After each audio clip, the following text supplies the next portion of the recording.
We are so incredibly heartened to have you here with us today, sharing in these journeys of the soul, and we truly hope you find a sanctuary within our stories.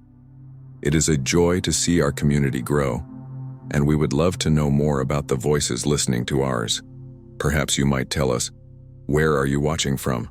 Write it in the comments below so we may welcome you properly to the hearth. The carriage wheels groaned against the gravel of the long-neglected driveway, a sound that seemed to tear through the heavy shroud of silence hanging over the valley. Amelia stood before the iron gates of Hawthorne Hall, her silhouette a sharp, dark ink blot against the gray Victorian sky, feeling the familiar weight of 1,000 unspoken judgments pressing upon her weary shoulders. To return was not merely to occupy a house, but to inhabit the very center of a storm that had never truly dissipated during her long absence. She smoothed the black silk of her skirts, an action born of nervous habit, noting how the fabric seemed to absorb what little light remained in the fading afternoon sun. The village of Oakhaven had always possessed a long memory, one that thrived on the bitter nectar of a well-aged rumor, and her arrival was the spark to a dormant flame. Every window she had passed on her way through the square seemed to hold a ghost of a face, eyes narrowed in a cocktail of pity and profound, unyielding suspicion. Grief is often a private burden, yet for Amelia, it had become a public spectacle, a garment she was forced to wear for the benefit of those who thrived on the misfortunes of others. She wondered if the walls of the manor still held the echoes of the shouts and the shattering glass, or if the dust had finally settled over the jagged edges of her previous life. Can one ever truly scrub the scent of scandal from the floorboards of a home that saw too much? Or does the wood itself drink the secrets until they become part of the grain? It is a curious thing how we seek comfort in the very places that broke us, as if the stones themselves might eventually offer an apology for the tragedies they bore witness to. There was a particular kind of silence waiting for her inside the grand foyer, not the peaceful quiet of a resting home, but the predatory stillness of a predator holding its breath in the tall grass. The air tasted of beeswax and damp stone, a heavy, cloying mixture that settled in her lungs and reminded her of the day the music finally stopped playing at Hawthorne Hall. She moved through the rooms like a specter, her touch lingering on shrouded furniture that resembled huddling mourners frozen in time by the sudden chill of a master's passing. Every creak of the floorboards felt like a whispered accusation, a reminder that while she had fled to find a temporary peace, the house had stayed behind to rot in its own dark history. Who among us has not returned to the scene of a great regret, hoping to find that time has performed a miracle of erasure, only to find the ink has merely darkened with age? It was the weight of it all that truly exhausted her, the realization that her return was not a homecoming, but a surrender to the inevitable reckoning of her past. The villagers spoke of her in the local tavern with voices lowered to a rasp, weaving a tapestry of malice out of the threads of her sudden and dramatic reappearance. They remembered the way she had looked at the funeral, too pale, perhaps, or not pale enough, and how she had vanished before the earth had even settled on her husband's mahogany casket. To them, her silence was not a mark of dignity or a shield against madness, but a confession written in the absence of her words and the closed shutters of her mind. She watched from the high window of the library as the evening mist rolled over the moors, swallowing the boundaries between the land and the sky. Much like the way the truth had been swallowed by local lore, we often find that the stories told about us by strangers are far more vivid and terrifying than the ones we tell ourselves in the dark of the night. There is a strange, twisted comfort in being the villain of someone else's tale, for at least it grants a power that the victim can never truly possess or wield.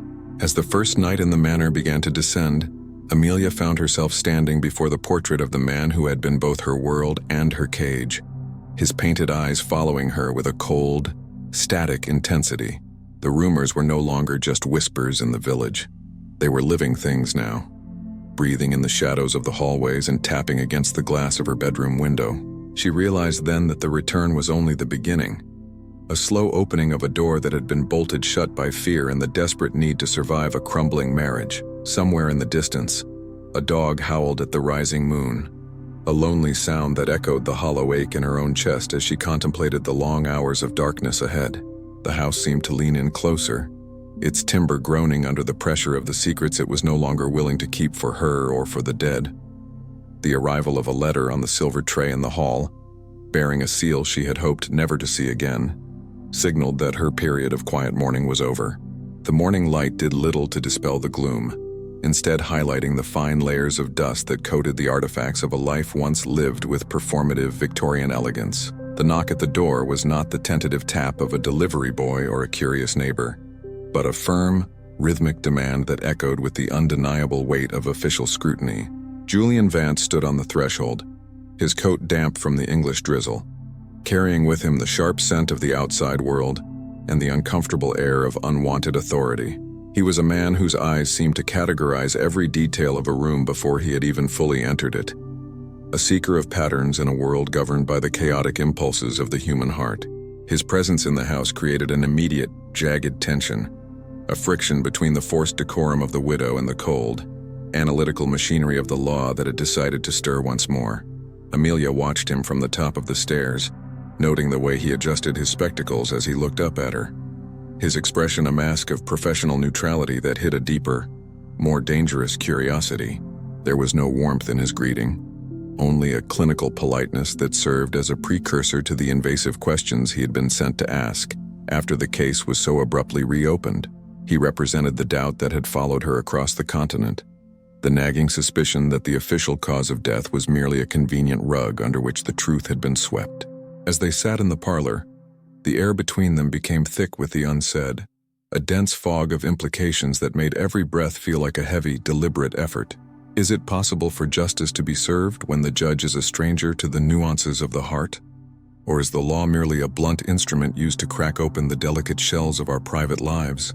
We often believe that facts are the only currency of truth, forgetting that a fact without context is as hollow as a bell without its clapper. Julian's voice was a low, steady drone that filled the spaces between Amelia's guarded responses, his questions prodding at the edges of her memory like a needle searching for a vein. He spoke of inconsistencies in the original report, of new witnesses who had suddenly found their voices after a year of convenient muteness, and of the pressure from the Crown to find a resolution. Every word was a calculated move in a game she hadn't realized she was playing.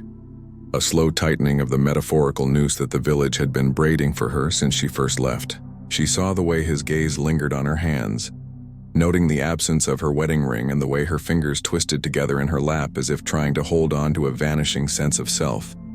It is a rare and terrifying thing to be looked at so closely and yet not be seen at all.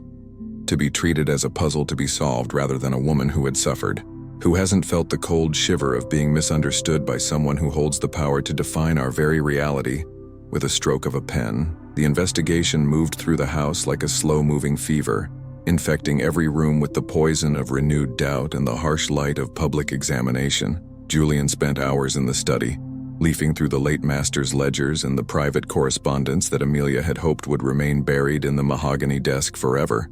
He seemed to possess an uncanny ability to find the one loose thread in a story and pull until the entire fabric began to unravel before her very eyes. The tension in the household grew, until even the servants moved with a frantic, bird-like energy, their eyes darting toward the investigator with a mixture of awe and visceral fear.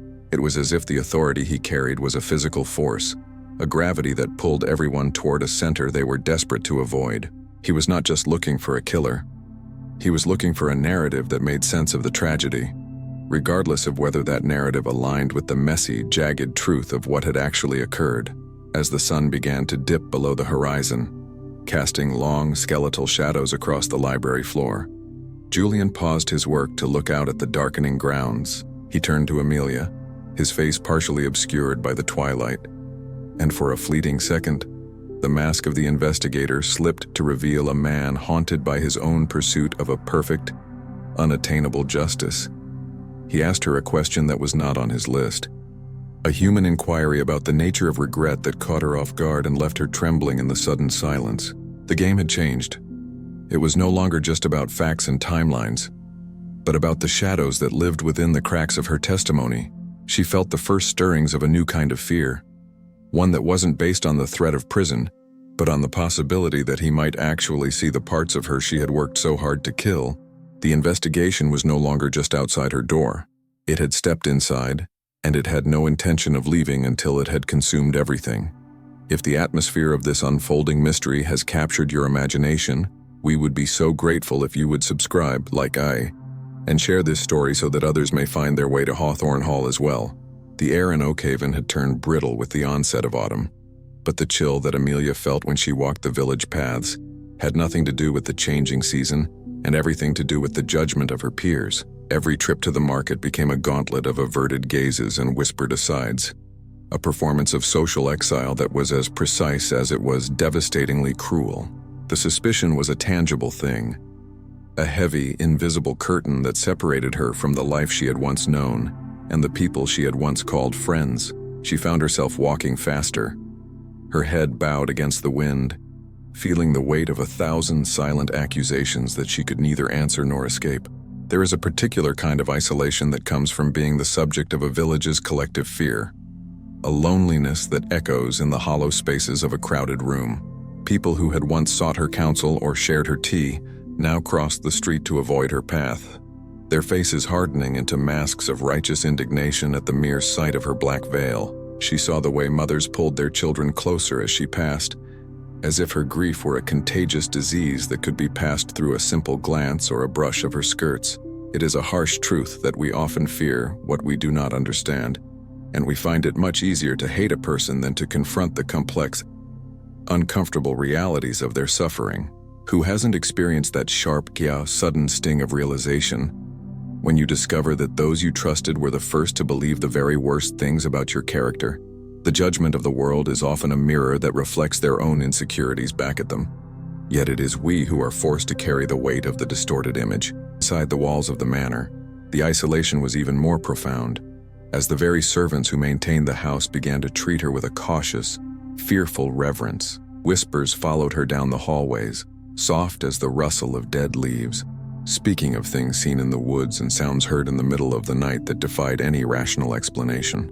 The fear had taken root in the kitchen and the pantry, growing like a fungus in the dark, damp corners of the estate until it threatened to choke the very life out of the household. Amelia felt like a ghost in her own home, a remnant of a past that no one wanted to remember, and everyone was desperate to bury once and for all. She spent her evenings in the small parlor, the only room that didn't feel like a tomb, listening to the house settle and the wind howl through the eaves like a chorus of the damned. She wondered if the truth, when it finally emerged, would be enough to break the spell of suspicion, or if the village had already decided on her guilt long before the investigator had ever arrived. The investigator, Julian Vance, became a constant, looming shadow in the background of her daily life, his presence a reminder that her privacy was now a luxury she could no longer afford. He walked the grounds with a surveyor's precision, poking at the foundations of her life and the soil of her gardens as if expecting the earth to cough up the evidence he so desperately sought. His questions continued, more pointed now, weaving a web of suspicion that seemed to tighten every time she tried to explain the complexities of her past. She could see him watching her from the edges of her vision, his eyes never leaving her, as if he expected her to crack and spill the secrets she held so tightly to her chest. It is an exhausting thing to be under constant surveillance, to have every sigh and every tear analyzed for its authenticity by a man who knows nothing of the heart's true language. How much of our identity is tied to the way others perceive us, and what remains when that perception is stripped away to reveal only the raw, bleeding nerves of our most private shames. As the week drew to a close, a sense of impending disaster settled over Hawthorne Hall, a feeling that the pressure of the suspicion was reaching a breaking point that could no longer be sustained. The village was no longer content with whispers. They wanted action, a resolution that would restore the order they believed she had disrupted with her return and her secrets. A small fire was started at the edge of the woods, a warning sign that the patience of the mob was wearing thin and that the safety of the manor was an illusion she could no longer trust. Amelia stood on the balcony, watching the orange glow flicker against the dark trees, feeling the first real spark of a terror that was not born of memory, but of the very real and present danger she now faced. The suspicion was no longer just in the air. It was a fire that was beginning to burn, and she realized with a cold, sinking heart that she might not be the only thing that would be consumed. The shadow of a man she hadn't seen in years appeared at the edge of the flame, a ghost of a past she thought she had outrun. The memory of her wedding day was not a tapestry of white lace and golden light, but a gray, suffocating recollection of a contract signed in the shadow of duty and a desperate need for security. To the world, She was the pampered wife of a wealthy man, a figure of envy who moved through the upper circles of society with a grace that masked the hollow ache within her soul. In reality, the marriage was a cage constructed of fine silk and polished mahogany, a place where her voice was slowly muffled until she became nothing more than a beautiful ornament in a house of cold stone. Her husband was a man of public virtue and private cruelty, a master of the subtle art of emotional erosion that leaves a person standing but entirely empty of their own will. She had learned early on that the price of her comfort was her silence, a bargain she had accepted with the naive hope that eventually, the cages would start to feel like a home. There is a profound regret that comes from realizing you have bartered your essence for a safety that was never truly guaranteed, a pain that settles in the marrow of your bones and refuses to be dislodged. She remembered the way he would look at her across the dinner table, his eyes as cold as the silver cutlery, measuring her worth by the degree of her submission and the perfection of her poise. Every word she spoke was weighed and measured against his expectations, till she found herself speaking in the same stilted, indirect way that the house itself seemed to communicate with its inhabitants. We often think of abuse as a series of grand, violent gestures, but more often it is a slow rain that washes away the soil of the self until there is nothing left to grow. Who hasn't stayed in a situation long after the heart has left, simply because the thought of the unknown was more terrifying than the certainty of a familiar, quiet agony? The scars of those years were not on her skin, but etched into the way she walked and the way she flinched at the sound of a raised voice or a heavy footstep. The secrets of their union were buried in the very foundations of Hawthorne Hall, hidden behind the heavy drapes and the locked doors of rooms that were never meant to be seen by the light of day. She had kept the truth hidden even from herself, wrapping it in layers of denial and the performative grief that society expected of a widow of her standing. To speak of the reality of her marriage would be to admit to a failure that she was not yet ready to face, a breach of the unspoken code that demanded a wife protect her husband's reputation at all costs. Yet the past has a way of breathing through the cracks of the present, and the memories she had tried to drown were now rising to the surface like debris after a storm. She found herself standing in his study, the scent of his cigars still clinging to the curtains, feeling the phantom pressure of his hand on her shoulder as he dictated the terms of her existence. It is a terrifying realization that even in death, a person can still hold the keys to your freedom and the power to dictate the rhythm of your heart. Amelia's past was not just a collection of memories. It was a living force that shaped the way she interacted with the investigator and the villagers who sought her ruin.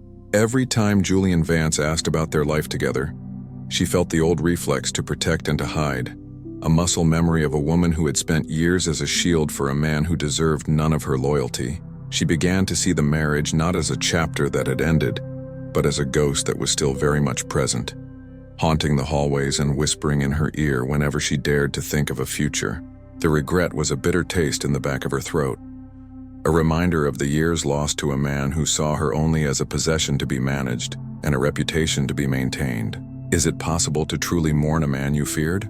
Or is the grief merely a release of the tension that had held you together for so long? She realized that until she spoke the truth of her marriage, she would always be a prisoner of Hawthorne Hall, regardless of whether the gates were locked or wide open.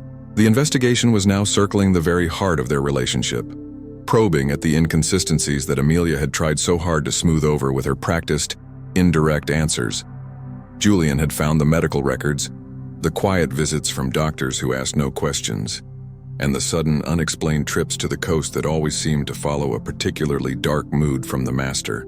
The fracture in the narrative was widening, and she could feel the cold wind of the truth beginning to blow through the gaps, threatening to knock down the carefully constructed wall of her public identity.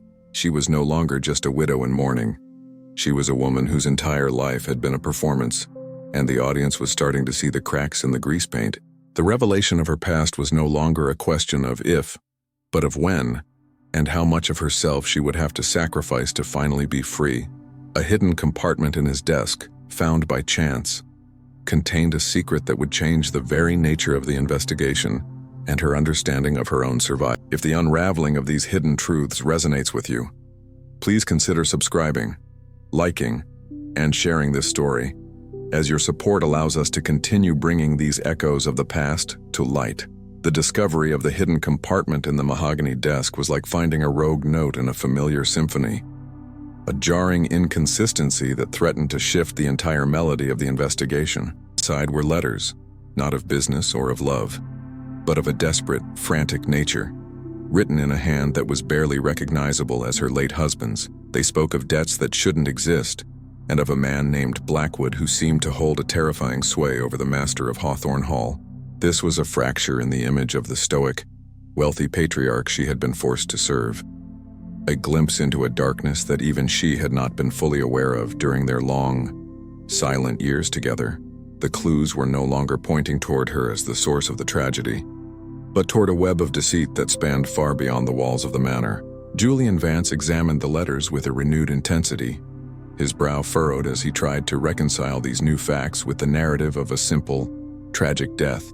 The timeline of the final night was beginning to blur as the physical evidence in the room, the broken glass, the overturned chair, no longer seemed to fit the story of a sudden heart failure.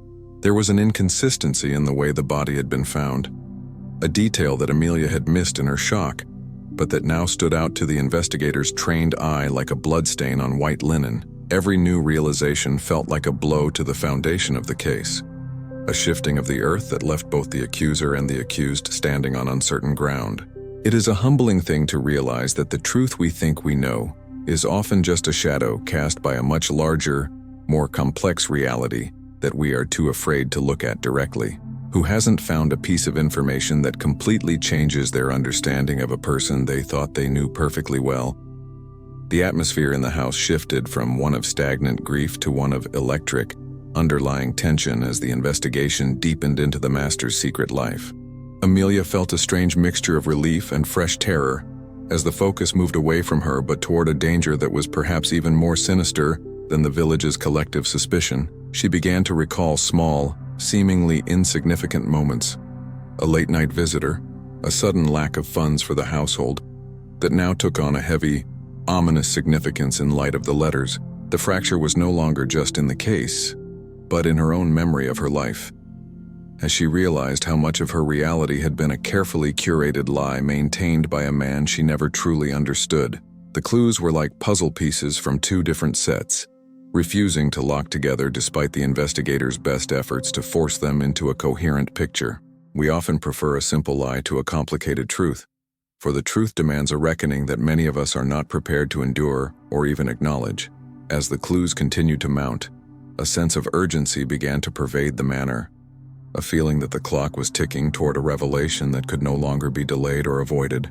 Julian was no longer just a cold authority figure.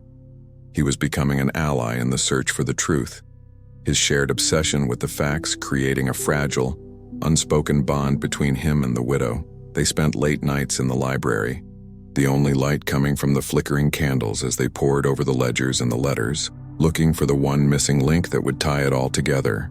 The tension between them was no longer just about suspicion, but about the shared weight of the secrets they were uncovering and the danger that those secrets represented.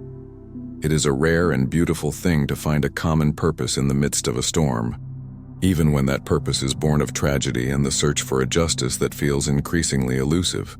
How much of our connection to others is built on the shared burdens we carry, and how much is lost when those burdens are finally laid to rest?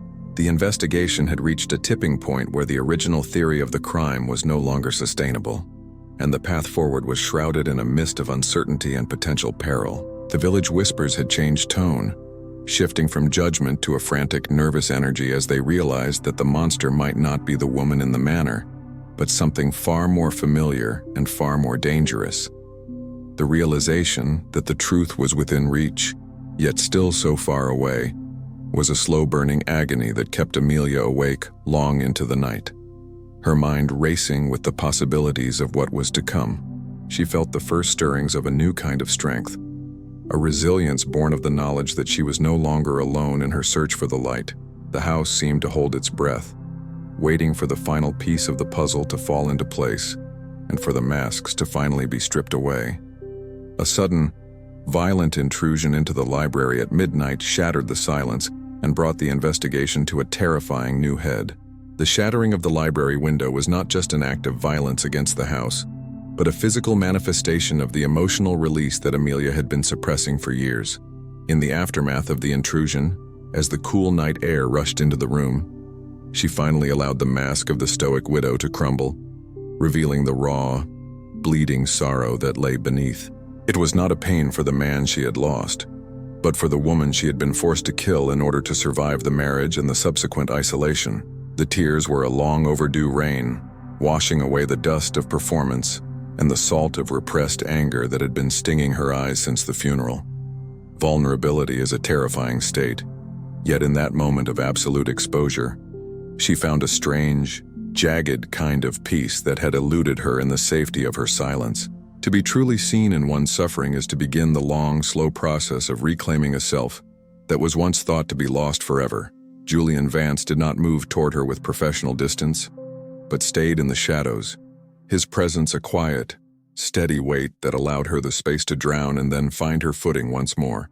The honesty of her grief was a revelation to him, a human truth that no ledger or letter could ever fully capture or explain with its cold, ink-stained lines. He saw for the first time the depth of the betrayal she had endured, not just from her husband, but from a society that had demanded she suffer in a beautiful, quiet dignity. Her sorrow was a physical force in the room, a heavy, rhythmic breathing that seemed to pulse in time with the flickering candlelight and the wind outside. Who hasn't reached a point where the burden of pretending becomes too much to bear, and the only choice left is to break open and let the truth spill out onto the floor? It is in these moments of profound release that we often find the first real breath of air we have taken in years. A gasping, desperate reminder that we are still very much alive. The release of her pain brought with it a clarity that she hadn't expected, a sharpening of her resolve to see the investigation through to its inevitable, perhaps even violent, end. She spoke to Julian not as a suspect to an officer, but as one wounded soul to another, sharing the fragments of her life that had been too painful to even name until now. She told him of the quiet nights of fear, the subtle threats disguised as concern, and the realization that her husband's death had been her only chance at a life that belonged solely to her. The honesty was a gift and a curse, a bridge built between them that neither could cross back over, changing the nature of their relationship forever. It is a rare thing to find such vulnerability in a world that prizes the hard shell of perfection. Yet it is only through the cracks that we can truly see the light of another person's humanity. How many of us are walking through our lives with a heart full of unspoken sorrows, waiting for the one person who will look at us and not look away when we finally break? As the night wore on, the pain transformed from a sharp, agonizing sting into a dull, manageable ache, a companion that she could finally acknowledge without being destroyed by it. The release had cleared the air in the library, leaving behind a sense of exhaustion that was also a form of renewal, a stripping away of the old to make room for something new and uncertain. Amelia felt a lightness in her chest that she hadn't felt since she was a girl, a feeling of being untethered from the heavy, suffocating weight of Hawthorne Hall's expectations. She realized that her pain was not a weakness, but a testament to her endurance, a mark of a woman who had walked through the fire and had come out the other side with her soul intact. The honesty of the moment had forged a new path for the investigation, one that was no longer about proving a crime, but about uncovering the truth of a life that had been nearly extinguished by the shadows. The breath she took was deep and full, a quiet defiance against the silence that had tried to consume her for so long. The dawn was still hours away, but the darkness no longer felt as predatory or as absolute as it had when she first returned to the manor. She looked at Julian, and in his eyes, she saw a reflection of her own journey, a recognition of the cost of seeking justice in a world that often prefers the comfort of a lie. They were both changed by the revelation of her sorrow, bound by a truth that was far more complex and more beautiful than the simple narrative the law had sought to impose. The pain was still there, a constant hum in the background of her thoughts, but it no longer dictated the rhythm of her heart or the direction of her steps. She knew now that she could survive the reckoning, not because she was strong enough to hide, but because she was brave enough to be seen in all her broken human glory. The threat that had been lurking in the shadows was still there, but it no longer held the same power over her, as she had finally found the strength to face the coming storm with her head held high. If this growing tension has you on the edge of your seat, please subscribe and like, and share. so we can continue to reveal the secrets of the widow together. The violence of the library window was not an isolated act of vandalism, but the herald of a resurgence of a threat that Amelia had believed was buried in the past. The man she had seen by the fire, Blackwood, was no longer a shadow in a letter, but a physical presence stalking the perimeter of Hawthorne Hall with a lethal, quiet intent. He represented the debts and the dark bargains her husband had made, a legacy of corruption that refused to be satisfied by a single death or a year of mourning. The fear that had once been a cold internal companion was now a hot, pounding urgency in her chest, a realization that the walls of the manor were not a fortress, but a cage that could easily be breached. She felt the eyes of the predator upon her, a gaze that was not looking for justice or truth, but for the completion of a transaction that had been written in blood and secrecy. The threat was not just to her life, but to the fragile peace she had begun to build with Julian. As the investigation was forced to pivot toward the immediate danger of the present, they barricaded the doors and reinforced the shutters, the house taking on the air of a besieged castle as the shadows outside seemed to lengthen and multiply with every passing hour. Every sound, the snap of a twig, the howl of the wind, became a potential attack, a reminder that the reckoning was no longer a philosophical question, but a matter of survival. It is a terrifying thing to realize that the past you have tried so hard to escape has simply been waiting for the right moment to strike back with renewed vigor. Who hasn't felt that sudden, sickening jolt of recognition when an old fear resurfaces? More powerful and more determined than it was when it first haunted our steps, the urgency of the situation stripped away the last of their pretenses, leaving only the raw, visceral need to protect what little they had left of their sanity and their lives. Julian became a man of action, his analytical mind now focused on the logistics of defense and the identification of the man who sought to destroy the widow of Hawthorne Hall. He moved through the house with a quiet, lethal efficiency, his presence a comfort and a reminder of the stakes they were playing for in the dark. The threat was a catalyst, forcing them into a proximity that was both intimate and dangerous, a shared experience of terror that bound them together more tightly than any truth ever could. They spoke in hushed tones in the center of the house, away from the windows, their voices a soft counterpoint to the growing storm that was gathering outside the gates. The sense of an impending confrontation was a heavy weight in the air, a pressure that seemed to hum in the very stones of the manor and the fabric of their clothes. We often find that in the face of true danger, the things that once seemed so important, reputation, social standing, the judgment of others, fall away to reveal the only thing that truly matters: the will to live. The night was a long, agonizing stretch of waiting, a test of nerves that threatened to break even the strongest of their resolves. Amelia found herself holding a heavy fire poker, her knuckles white with the strain, realization dawning that she would have to fight for the freedom she had only just begun to taste. The threat was no longer a distant possibility. It was a breathing, moving force that was testing the limits of her endurance and the strength of her will. She saw a flicker of movement in the garden, a flash of steel in the moonlight that signaled the beginning of the end for the secrets of Hawthorne Hall. The urgency of the moment was a clarion call, a demand for a reckoning that would either set her free or bury her forever in the soil of her own past. How much of our lives are spent waiting for the storm to break, and how much is spent simply trying to keep the light burning until the morning finally comes? As the first blow struck the heavy oak door, a sound like a thunderclap in the silent house, Amelia felt a strange, cold calm wash over her, a clarity that was born of the absolute certainty of the danger. She looked at Julian, and in the shared look of determination, she knew that they would face the threat together, regardless of the cost or the consequences. The reckoning was here, and it was not a judge or a jury, but a man with a grudge and a past that would no longer be ignored or forgotten. The house seemed to groan in anticipation, its timbers straining against the violence that was about to unfold within its walls and its history. The door began to splinter, the wood crying out in pain as the force of the threat pushed through the last of their defenses and into the heart of the manor. The moment of truth had arrived, and there was no longer any place to hide from the light or the dark. The confrontation was not a grand, cinematic battle, but a desperate, messy struggle in the foyer of the house, where the past and the present collided in a spray of splintered wood and heavy, labored breathing.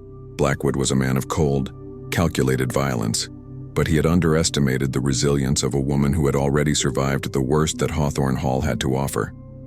In the chaos, the truth was finally exposed, not through words or evidence, but through the raw, unfiltered actions of a man whose greed had finally outstripped his caution. The exposure was a blinding light, stripping away the layers of deceit and the shadow of the husband's legacy to reveal the true architect of the tragedy that had haunted the village. Justice is often a jagged, uncomfortable thing, a resolution that leaves scars even as it heals the wounds that have been festering in the dark for so long. To see the truth laid bare is to realize that the monsters we fear are often just men driven by the same petty, destructive impulses that we all carry within us. Julian Vance moved with a precision that was born of a lifetime of seeking the truth, his focus never wavering even as the danger threatened to overwhelm them both.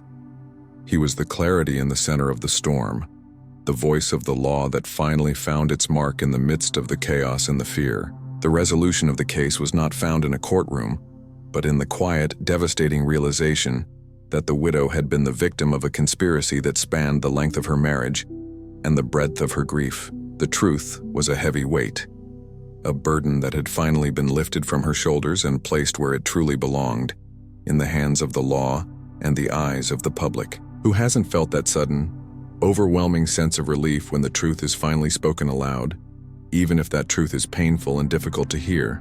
It is in the exposure of our darkest secrets that we often find the first real opportunity for a justice that is not just about punishment, but about the restoration of a soul. The village of Oakhaven watched from a distance as the authorities finally arrived to take Blackwood away. Their whispers hushed, and their gazes no longer filled with the same biting suspicion. The clarity of the truth had a way of silencing even the most persistent of rumors, leaving behind a hollow space where the judgment had once been so loud and so certain. Amelia stood on the steps of the manor, her breath visible in the cool night air, watching as the shadows were finally driven back by the light of the morning and the weight of the justice that had been served. The house felt different now, no longer a tomb or a cage, but a structure of stone and wood that had been purged of the poison that had been rotting it from within. It is a profound thing to see a place of tragedy transformed into a place of resolution, a reminder that even the darkest histories can eventually be brought into the light. How much of our own lives are spent waiting for a justice that we fear will never come, only to find it in the most unexpected and difficult of circumstances. The resolution of the investigation brought with it a quiet, somber peace that settled over Hawthorne Hall, like a blanket after a long, freezing night. Julian stayed until the last of the paperwork was signed and the last of the evidence was collected, his presence a final, steadying influence before he returned to the world he had come from. Their parting was not filled with words of love or grand promises, but with a deep, mutual respect for the truth they had uncovered and the pain they had survived together. The justice they had found was not a perfect thing, but it was a start, a foundation upon which a new life could potentially be built out of the ruins of the old. Amelia watched him leave, feeling the first real sense of closure she had known since the day her husband died, a realization that the past no longer held the power to define her or her future. The house was hers now, truly hers, stripped of its secrets and its shadows, waiting for the first touch of a new, untainted light. As the sun began to rise over the moors, casting a golden glow over the gray stone of the manor, Amelia felt a sense of peace that was as deep and as quiet as the earth itself. The justice had been served, the truth had been told, and the widow of Hawthorne Hall was no longer a figure of scandal or a prisoner of her own memory. She was a woman who had survived, a testament to the endurance of the human spirit in the face of the most overwhelming of odds and the most persistent of shadows. The morning was a promise, a renewal of the world that she was finally ready to inhabit with her head held high and her heart open to the possibilities of a life that was truly her own. The air was fresh and clean, the scent of the sea and the moors washing away the last of the beeswax and the damp stone of the past. She turned back toward the house, her steps light and her spirit soaring, ready to face the first day of the rest of her life. If the journey of Amelia's heart has moved you as much as it has moved us, please subscribe, like, and share this story so that we may continue to explore the depths of human resilience together. The dawn that broke over Hawthorne Hall was not just the start of a new day, but the beginning of a profound healing that had been decades in the making. Amelia stood in the garden, the morning dew dampening the hem of her skirts, feeling the first warm touch of the sun on her face after a lifetime of living in the shadows. The renewal was not a sudden burst of joy, but a slow, quiet becoming, a gradual unfurling of a self that had been tightly coiled against the cold for far too long. She watched the birds return to the eaves, their songs a bright, cheerful counterpoint to the heavy silence that had once defined the estate, a reminder that life always finds a way to return to the places that have been hollowed out by grief. There is a peace that comes from the realization that you are no longer defined by the tragedies you have endured, but by the strength you found to survive them, and the grace you showed in the aftermath. Amelia looked at the house, its windows reflecting the morning light like clear, bright eyes, and she saw it not as a monument to her pain, but as a sanctuary for her future. The healing was a process of reclamation, of taking back the rooms and the gardens that had been stolen by fear, and filling them with the light of her own presence and the sound of her own voice. It is a beautiful and rare thing to find a sense of peace in the very place that once held so much sorrow, a testament to the power of the human heart to transform even the most broken of landscapes. Who hasn't felt that first, tentative spark of hope after a long winter of the soul? A realization that the world is still wide and full of possibilities that we had forgotten were even there. The village of Oakhaven began to change as well, the suspicion replaced by a quiet, awkward respect for the woman who had faced her demons and come out the other side with her dignity intact. People no longer crossed the street to avoid her. Instead, they offered small, tentative nods of greeting, a silent acknowledgement of the truth that had finally been revealed and the justice that had been served. Amelia accepted these gestures with a quiet, distant grace, her heart no longer needing the approval of those who had been so quick to judge her in the dark. She was becoming someone new, a woman whose identity was not tied to a husband or a scandal, but to the quiet, steady rhythm of her own breathing and the beauty of her own thoughts. The healing was not just for her, but for the community that had been poisoned by the secrets of the manor, a collective release of the tension that had held them all in its grip for so long. As the weeks turned into months, Hawthorne Hall began to breathe again, its rooms filled with the scent of fresh flowers and the light of the changing seasons. Amelia spent her days in the library, not hiding from the world, but exploring the vast, rich landscapes of the books and the thoughts that she had once been too afraid to even acknowledge. The peace was a constant companion, a steady, unyielding force that allowed her to look back at the past with a sense of perspective and even a quiet, somber kind of forgiveness. She realized that her journey was not about reaching a destination, but about the process of becoming, of constantly evolving into a person who was more compassionate, more resilient, and more truly herself. How much of our lives are spent waiting for the perfect moment to start living, forgetting that the only moment we truly have is the one we are in right now. The dawn was a reminder that every day is a new opportunity to choose the light over the dark, the truth over the lie, and the self over the shadow. The story of the widow of Hawthorne Hall was no longer a tragedy, but a narrative of renewal and the quiet, persistent power of the human spirit to find its way back to the light. Amelia stood on the balcony one last time before the winter set in, watching the sun dip below the horizon and the first stars begin to twinkle in the vast, deep blue of the evening sky. She felt a sense of completeness that she had never known, a feeling of being exactly where she was meant to be, doing exactly what she was meant to do. The healing was not finished, for healing is a lifelong journey, but the foundation was solid and the path ahead was clear and bright. As the first frost began to settle over the moors, she turned back inside, the warmth of the hearth waiting for her, and the promise of a new, untainted dawn just beyond the horizon of her dreams. Would you like to see how the village finally makes amends? Or perhaps explore the next mystery hidden within the archives of the manor?